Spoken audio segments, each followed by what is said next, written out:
So let's populate these cards. So for example, we're on the topic of beach, so we want to populate these cards with a bunch of beach words.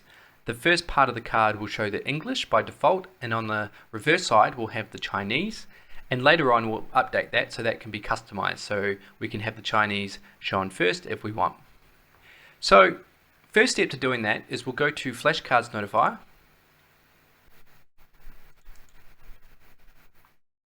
and very first of all I'm just going to create a bit of a separation here.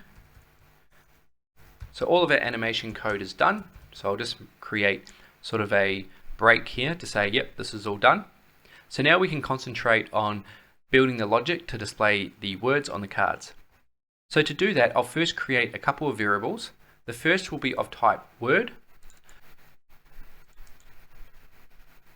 So this is the model class we created earlier, which represents each of the words, and here we've got these 4 properties: topic, English, character, and pinyin. And of course, if you're doing another language, this might just have, say, 3 properties. So we want this to be named word, or named whatever you like, but word is a good candidate. And then we'll initialize this, and we'll initialize this with some empty strings. And we could make this a nullable type, but in this case I think it's easier just to work with some empty values.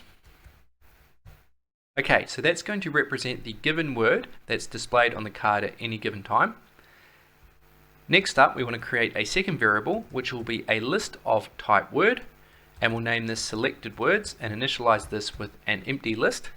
So this will be populated with all of the words that will run when the cards start up. So this will be all of the beach words, and then from this we'll select the individual word. So let's do that. So I'm going to create a method, generate all selected words. Okay, so inside of this method we want to select all of the words for the session. So if we look at the data, we've got all of the words that could possibly run, and in this case we just want to select all of the beach words. So all of the words where the topic is beach. So let's jump back to Flashcards Notifier. So we can write words, so that'll access all of our data, and then we can use the where method. So we can write element, i.e. word, so all of the words where the topic of that given word is equal to the topic that's been selected. So that's this variable here. The where method will return a lazy iterable, so we just need to write toList here to prompt it to run. And then we can just write selected words is equal to what we get back. So in this instance, it's going to return all of the elements, i.e. all of the words, where the topic is equal to this topic. And we've called toList here, which will prompt this to run and populate our selected words. Okay, so we've now generated all of the words. Now before we run this, I'm going to write selected words and clear that, so just to make sure that this list is empty. Okay, so I've now generated all of the words. We need to call this when the session first starts.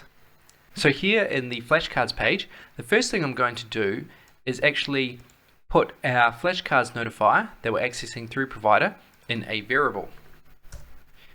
So I'll write final flashcards notifier, copy this here, paste that in.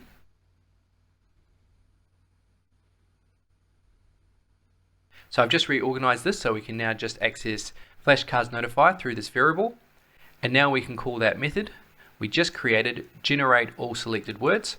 So therefore we're running this method when the init state first runs. Okay, so now we have populated that list. Let's jump back. So the next step is we want to select the individual word that'll run. So we'll create another method and name this generate current word. And we'll do this randomly. So we'll write random. So use the random class, import the Dart math library, next int, and we want this to be an integer up to how many entries are in our selected words. So selected words.length. We'll pass that in as the argument there. So we'll return the number we get, the integer, in a variable. And now we can write selected words at the index of R, and our word will be assigned that value. Now we also want to call this from the flashcards page. So now we want to generate that method, and notice I'm putting all of this inside widgets binding instance, post frame callback, and that's so we do not get an exception when using provider within its state. Okay, so flashcards notifier dot generate current word. Alright, cool. So when the session starts, we'll generate all of the words and then we'll select the first word. Alright, now we can test that. Let's go to card 1. So that's going to be the first card that comes up. So we want that to display the English.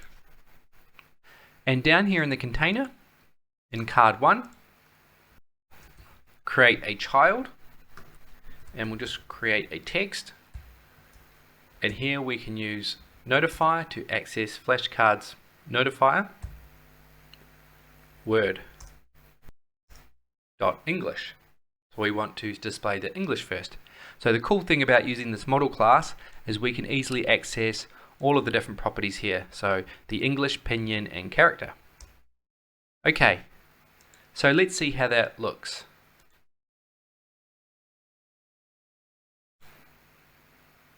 Alright, cool. So we have the word sunscreen showing up. Flick that around. Cool. Okay, so we have the first part done. The word is now showing up on the card. Now obviously we want the Chinese to show on the reverse side. So we'll go to card 2 and we'll do the same thing. So inside the container, we'll create a child. We'll make this text, and here we can easily access that word. And now we want the character. So let's rerun that. So we have seashell, and then we have the Chinese word for seashell. Cool. So the next step is we want to generate a new word every time we swipe a card. So we can easily do that. So we're in card 2. When we swipe a card, let's then call the method to generate a new word. So we'll write notifier dot generate current word. Copy this, paste this here, so this will generate a new word in either instance. Now if we go back to flashcards notifier, now let's update this code so we cannot select the same word twice. So we want to remove the word that's just been selected.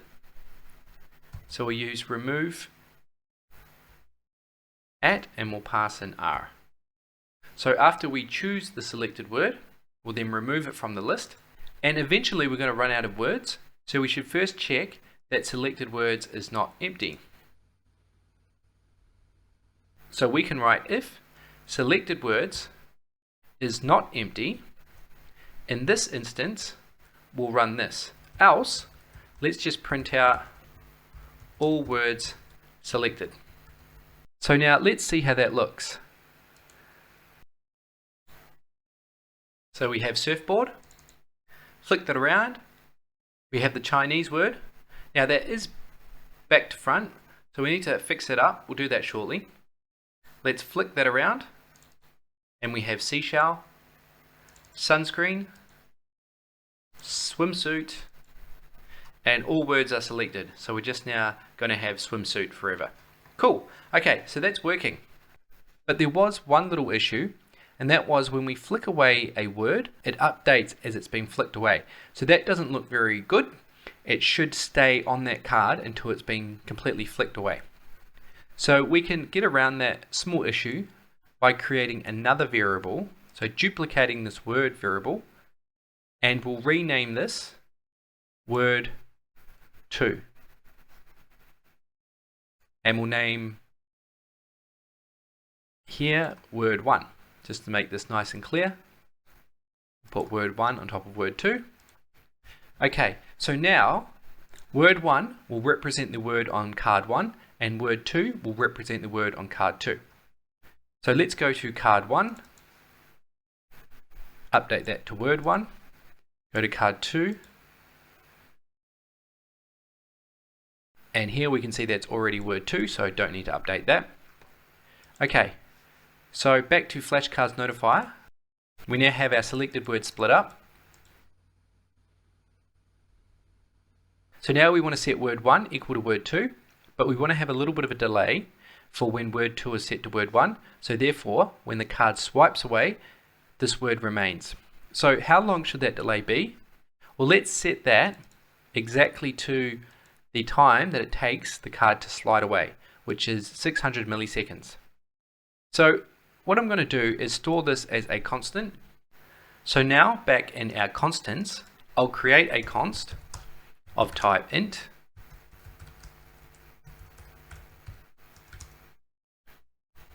and we'll set that to 600. Import the library there. So now we have this const, and this will just be updated in one place. So let's go to our Flashcards notifier, and here I'll use future and the delayed method, and our duration will be slide away duration. So if we want to change that, we've just got one spot to change it, and after that duration we'll say word 2 is equal to word 1.